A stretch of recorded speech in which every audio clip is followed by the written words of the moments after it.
नमस्कार, मैं नीलू Singh शिवव्रत Singh children academy से आपकी हिंदी अध्यापिका आज की इस ऑनलाइन कक्षा में पुनः आपका स्वागत करते हैं और व्याकरण की किताब से ही अपना अगला शीर्षक शब्द निर्माण के तीसरे भेद अर्थात समास शीर्षक के साथ हम पुनः उपस्थित हुए हैं। इससे पहले वीडियो में आपने उपसर्ग पढ़ा, प्रत्यय पढ़ा, ये भी दोनों शीर्षक आपको शब्द निर्माण के अंतर्गत ही पढ़ाए गए हैं। आज की इस वीडियो में हम समास के बारे में पढ़ेंगे कि समास क्या है, समास को कैसे बनाते हैं, समास का क्या अर्थ होता है, समास का क्या काम है या फिर समास के कितने भेद होते हैं। तो सबसे पहले हम जानते हैं कि समास किसे कहते हैं या समास का क्या अर्थ होता है। तो समास का अर्थ होता है संक्षेपीकरण अर्थात संक्षिप्त करना। दो या दो से अधिक शब्दों को एक साथ जोड़कर उसे छोटा बनाने की जो प्रक्रिया होती है वो कहलाती है समास। तो आज का हमारा शीर्षक है समास।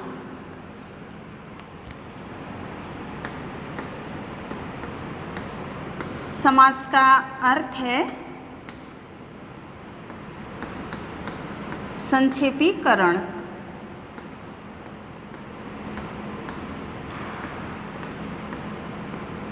या आप उसे संक्षिप्त करना भी कह सकते हैं।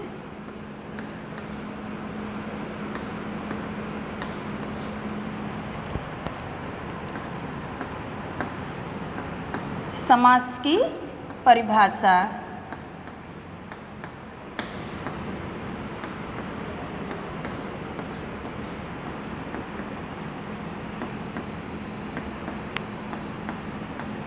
शब्दों को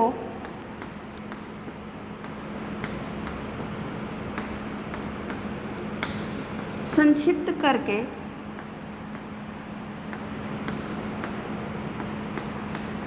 नए शब्द बनाने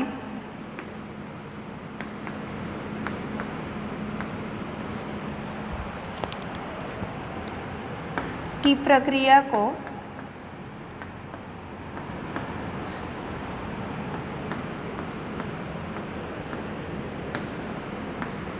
समास कहते हैं।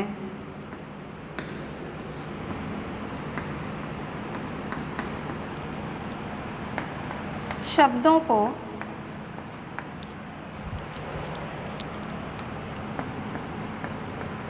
जोड़कर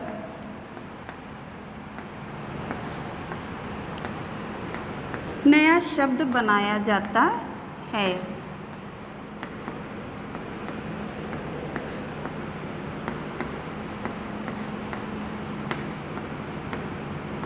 जैसे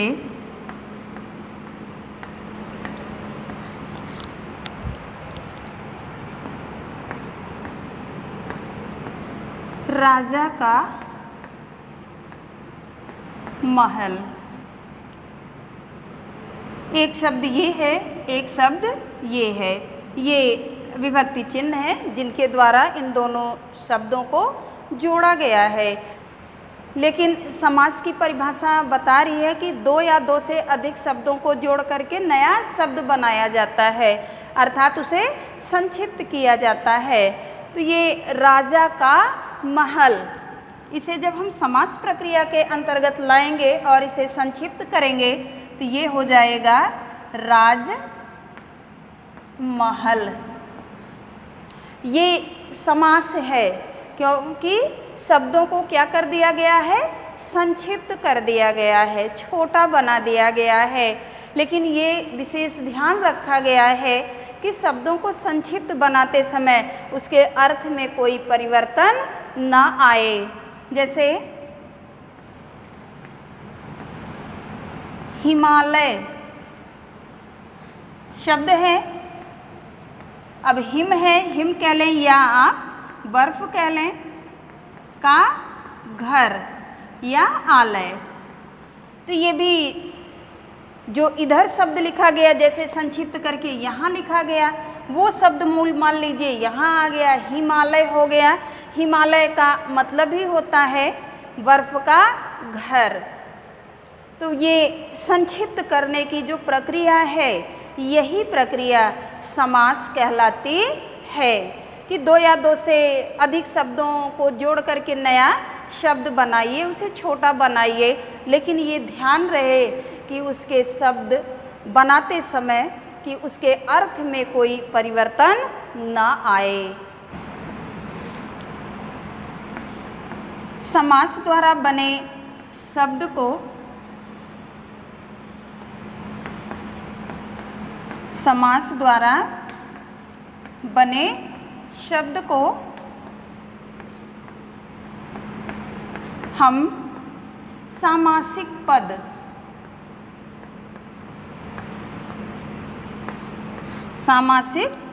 पद कहते हैं।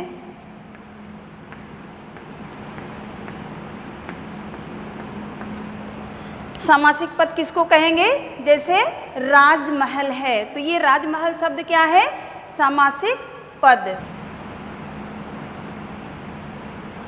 उसे हम समस्त पद भी कह सकते हैं।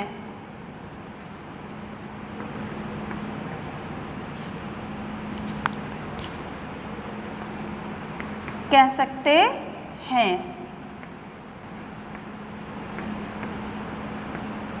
इसके दो पद होते हैं, दो पद होते हैं। यानी समास द्वारा जो शब्द हम बनाते हैं, अब जैसे ये राजा का महल था, हमने बनाया राजमहल, तो ये क्या है? ये सामासिक पद है, या इसे हम समस्त पद भी कहें, तो इसके दो पद होते हैं, इसके दो पद होते हैं। आप पहले पद को पूर्व पद कहेंगे और दूसरे पद को उत्तर पद कहेंगे।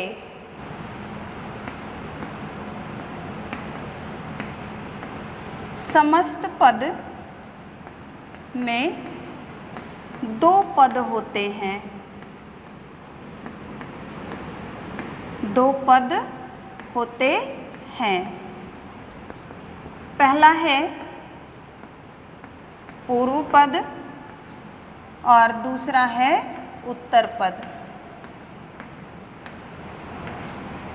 अब जैसे उदाहरण वही पुराना ही देखेंगे, राजा का महल, तो ये क्या हुआ? ये हमारा पूर्व पद हो गया और ये हमारा उत्तर पद। ये आपके समस्त पद का है। समस्त पद यानी यहाँ देखिए आप, जैसे राजमहल, ये समस्त पद है आपका। इसके दो पद हुए, एक राजा और महल, यानी किसका महल है? राजा का। तो जो पहला पद है राजा है और जो उत्तर पद है वो महल है। अब आप इसमें एक और शीर्षक हम पढ़ेंगे, समास विग्रह। आपने समास पढ़ा, समास का मतलब है एक संक्षेपीकरण। फिर इसके बाद आपने समस्त पद पढ़ा, जिसे आप सामासिक पद भी कहते हैं। चाहे आप सामासिक पद कहिए चाहे समस्त पद कहिए। समस्त पद में दो भेद होते हैं, पूर्व पद और उत्तर पद। पूर्व पद आपका पहला पद होता है, उत्तर पद आपका अंतिम पद होता है। चाहे आप इसे पहला दूसरा भी कह सकते हैं, वो आपकी अपनी सुविधा के अनुसार है, लेकिन नाम जब व्याकरणिक दृष्टिकोण से आप देखेंगे तो पूर्व पद और उत्तर पद। समास विग्रह।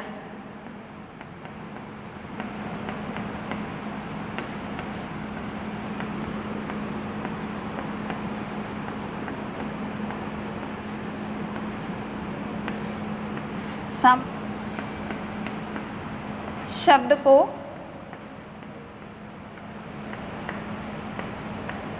अलग अलग करना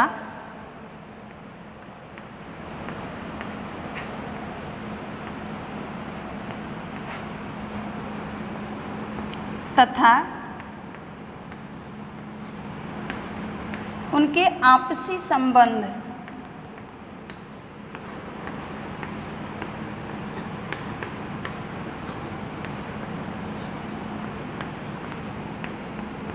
स्पष्ट करना ही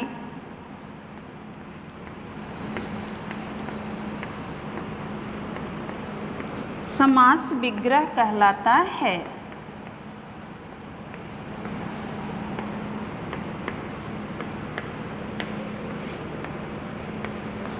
तो ये तो हो गया समास विग्रह कि समासिक शब्द को या समस्त पद को अलग अलग करने की जो प्रक्रिया होती है, अलग करके उनके आपसी संबंधों को जो हम स्पष्ट करते हैं, वही कहलाता है समास विग्रह।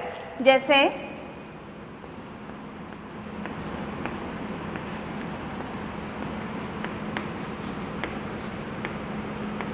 राजमहल, ये तो आपका समस्त पद है, ये समस्त पद है। अब विग्रह जब हम करेंगे तो हो जाएगा राजा का महल।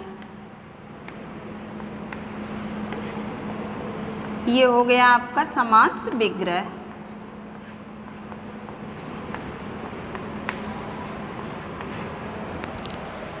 जिसमें कोई चिन्ह नहीं रहता, यानी शब्दों को मिला करके संक्षिप्त बना दिया जाता है, वो तो समस्त पद या सामासिक पद कहलाता है। और जिसे अलग अलग करके लिख दिया जाता है या बताया जाता है, उसे हम कहते हैं समास विग्रह। अब जैसे इसमें स्पष्ट हो रहा है ये राजमहल है, वहाँ स्पष्ट हो रहा है कि महल किसका है, अर्थात राजा का महल है। तो ये प्रक्रिया समास विग्रह हो गई। और शब्दों को जहाँ संक्षिप्त करके लिखा गया है, वह प्रक्रिया समस्त पद या सामासिक पद के अंतर्गत आती है। समास की परिभाषा समस्त पद और समास विग्रह के बाद अब हम समास के भेद को जानेंगे और क्रम से एक एक भेद के बारे में पढ़ेंगे। समास के भेद या प्रकार।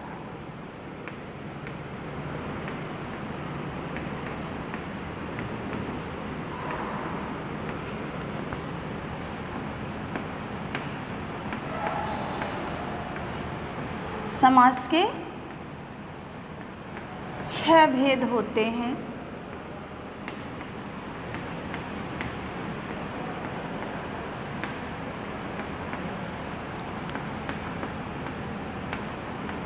पहला है अव्ययी भाव समास,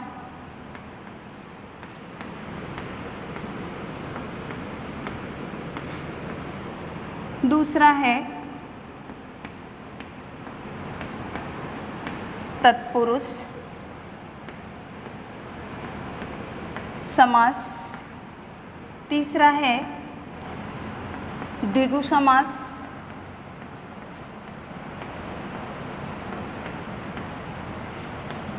चौथा है द्वंद्व समास,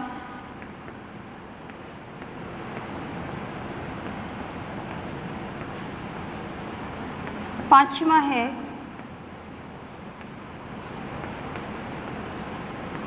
कर्मधारय समास और छठवां है बहुव्रीहि।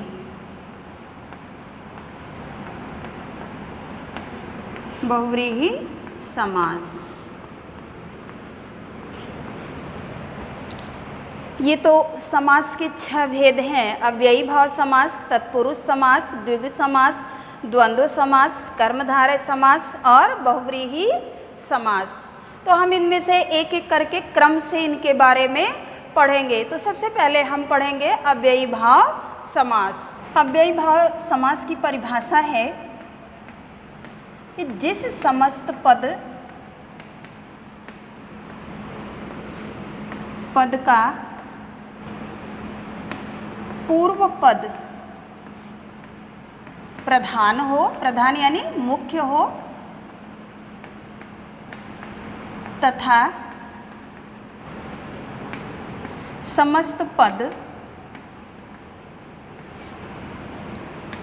अव्यय की तरह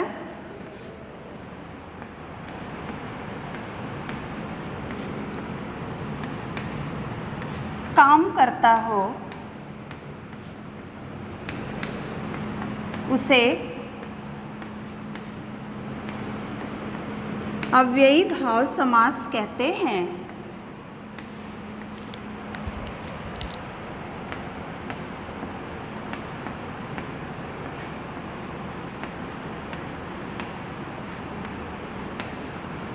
कहते हैं। ये तो समास के पहले भेद। अव्ययी भाव समास की परिभाषा है कि जिस समस्त पद का पूर्व पद, पूर्व यानी पहला पद प्रधान हो, मुख्य हो और उसके बाद के यानी उत्तर पद जो हो, वो समस्त पद जो है वो अव्यय की तरह काम करता हो, उसे हम अव्ययी भाव समास कहते हैं। जैसे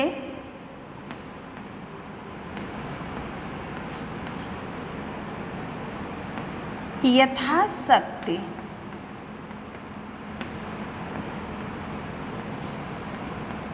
ये आपका समस्त पद है और बताया गया है कि जिसका पहला पद प्रधान हो, तो पहला पद इसमें क्या है? यथा। दूसरा क्या है? दूसरा यानी उत्तर पद। अब इसमें देखिए, पूर्व पद आपका हो गया यथा और उत्तर पद हो गया शक्ति। लेकिन आपको बताया भी गया है जब दोनों के संबंधों को हम स्पष्ट करेंगे तो कुछ ना कुछ इसमें चिन्ह लगेगा, यानी हो जाएगा यथा शक्ति, शक्ति के अनुसार। यथा मतलब है कि जैसे भी हो या जितनी भी हो, जैसी आपकी शक्ति हो, तो इसका मूल अर्थ होगा शक्ति के अनुसार।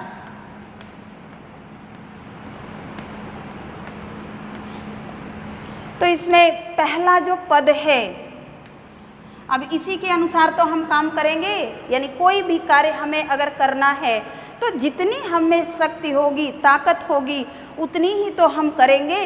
तो इसलिए ये पहला पद जो है अव्यय के अनुसार, यानी यथाशक्ति, जितनी हम में शक्ति है या जितनी हम में ताकत है उसी के अनुसार हमसे कार्य संभव हो पाएगा। शक्ति से ज़्यादा तो संभव हो नहीं पाएगा।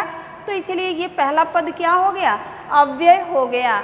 हम इसके अनुसार ही इसका प्रयोग कर पाएंगे। भाई जितनी हम में शक्ति होगी उसी के अनुसार हम काम करेंगे। तो ये आपका पहला जो पद है ये क्या है? अव्यय है। यथासंभव, यानी जैसा संभव हो।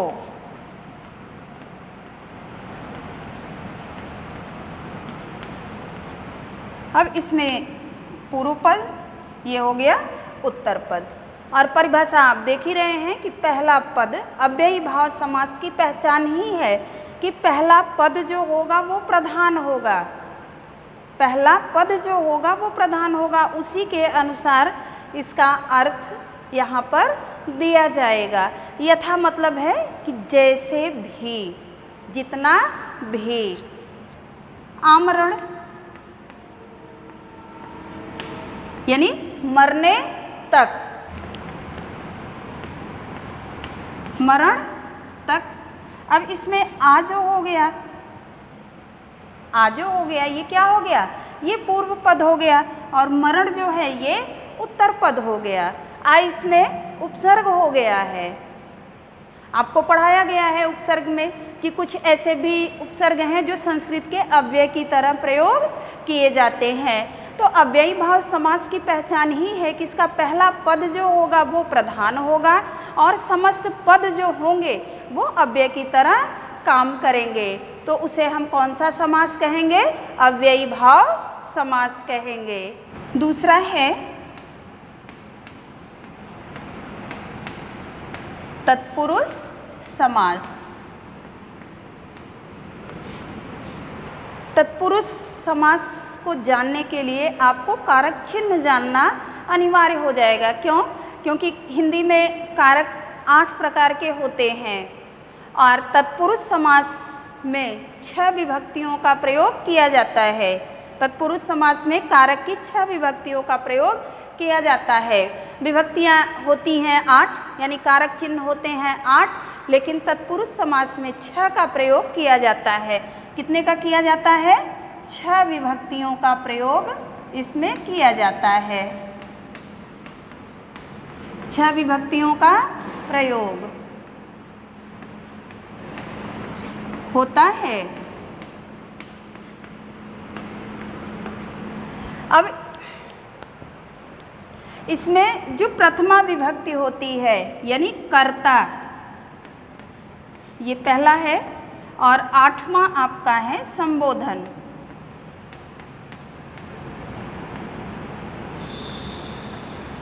इन दोनों का प्रयोग तत्पुरुष समास में नहीं होता है।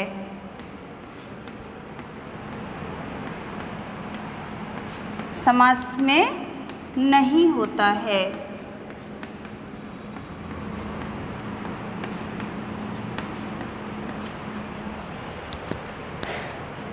तो ये आपको इसका मतलब 6 विभक्तियों के उदाहरण आपको जानने होंगे। अभी आपने अव्ययी में पढ़ा कि पूर्व पद प्रधान है, लेकिन तत्पुरुष समास में आपका उत्तर पद जो होगा वो प्रधान होगा। तो चलिए इसकी पहले परिभाषा जानते हैं। परिभाषा है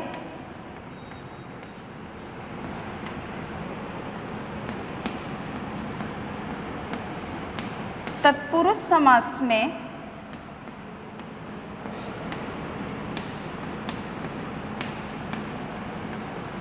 समस्त पद का उत्तर पद प्रधान होता है। प्रधान यानी मुख्य होता है।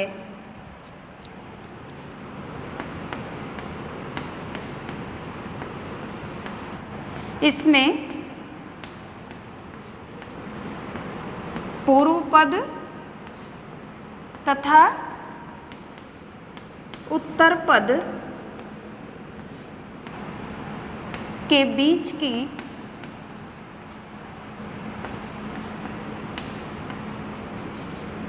सभी विभक्तियों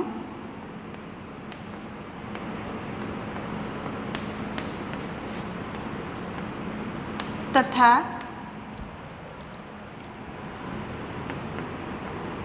कारक चिन्हों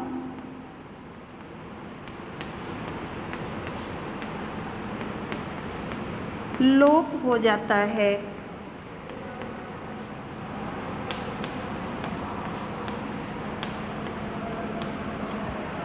ये तो आपके तत्पुरुष समास की परिभाषा है कि तत्पुरुष समास का जो उत्तर पद होता है, उत्तर यानी दूसरा पद जो होता है वह प्रधान होता है, और उसके पूर्व पद तथा उत्तर पद के बीच की जो विभक्तियां होती हैं यानी जो कारक चिन्ह होते हैं उनका लोप कर दिया जाता है। जैसे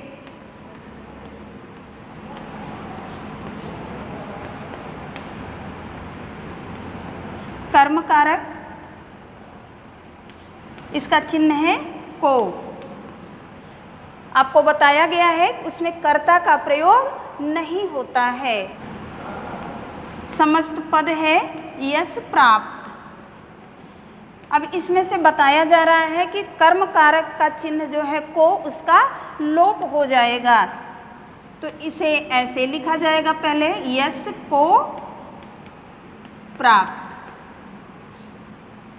लेकिन जब हम इसे समास की प्रक्रिया में लाएंगे तो हम क्या करेंगे, ये विभक्ति चिन्ह है यानी कर्म का कारक चिन्ह है, ये कर्म कारक का, तो यहाँ से इसको हटा दिया जाएगा और इन दोनों को एक साथ मिला दिया जाएगा। और जब इन दोनों को मिला दिया जाएगा तो हो जाएगा यश प्राप्त।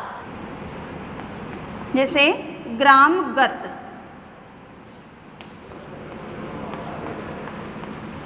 ग्राम को गया, इसमें विभक्ति चिन्ह को हटा दिया गया, ग्राम और गया एक में मिला दिया गया। तो ये हो गया आपका समस्त पद ग्रामगत। दूसरा है करण कारक, जो साधन का काम करता है, इसका चिन्ह है से के द्वारा। करण कारक आप जानते ही हैं, ये साधन का काम करता है। लेकिन इसमें बताया गया है कि तत्पुरुष समास का उत्तर पद जो होगा वो प्रधान होगा और पूर्व पद तथा उत्तर पद के बीच की जो विभक्तियां होंगी यानी जो कारक चिन्ह होंगे उनका लोप हो जाएगा। उदाहरण है अकाल पीड़ित।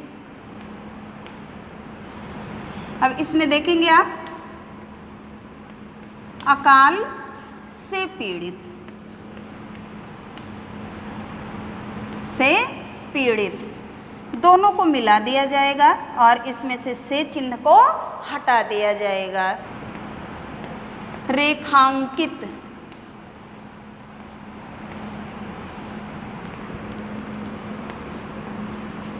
रेखा द्वारा अंकित।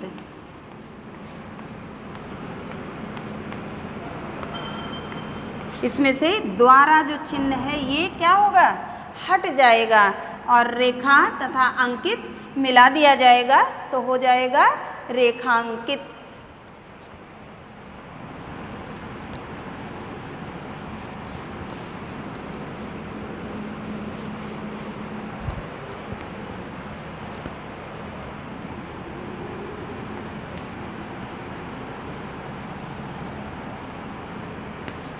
तीसरा है संप्रदान कारक।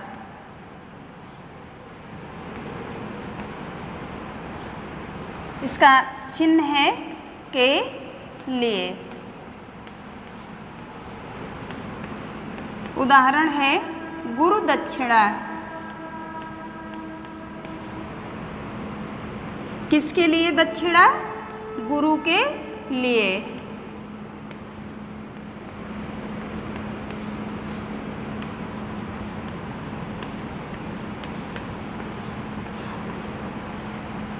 गुरु के लिए दक्षिणा। अब ये चिन्ह जो है ये हटा दिया जाएगा और इन दोनों को एक साथ मिला दिया जाएगा। तो ये तो आपका संप्रदान कारक है के लिए अर्थ में, यानी किसी को कुछ देने के लिए। संप्रदान, किसी को कुछ देने के लिए। चौथा है अपादान कारक। इसका चिन्ह है से अलग होने के अर्थ में।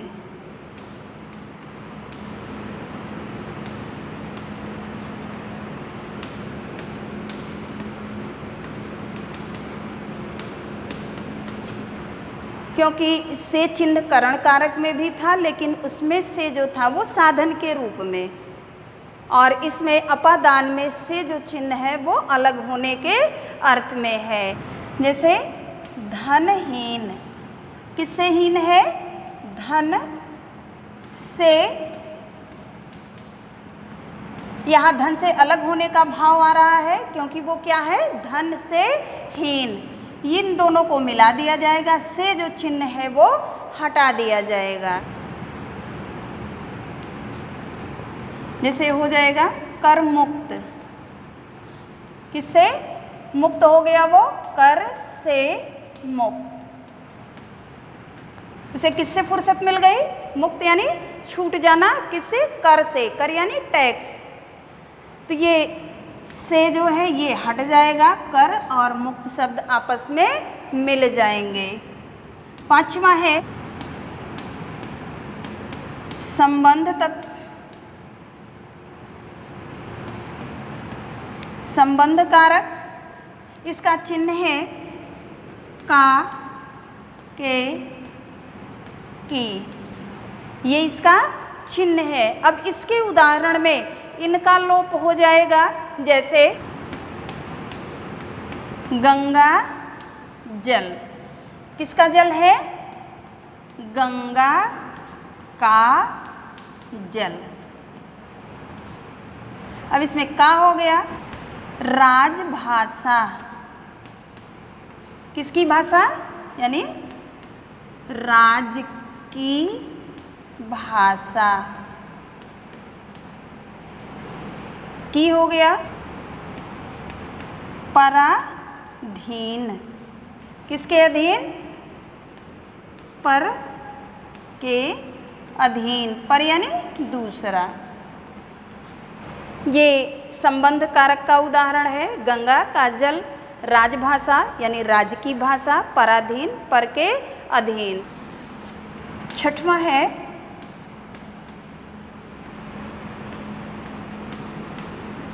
अधिकरण कारक।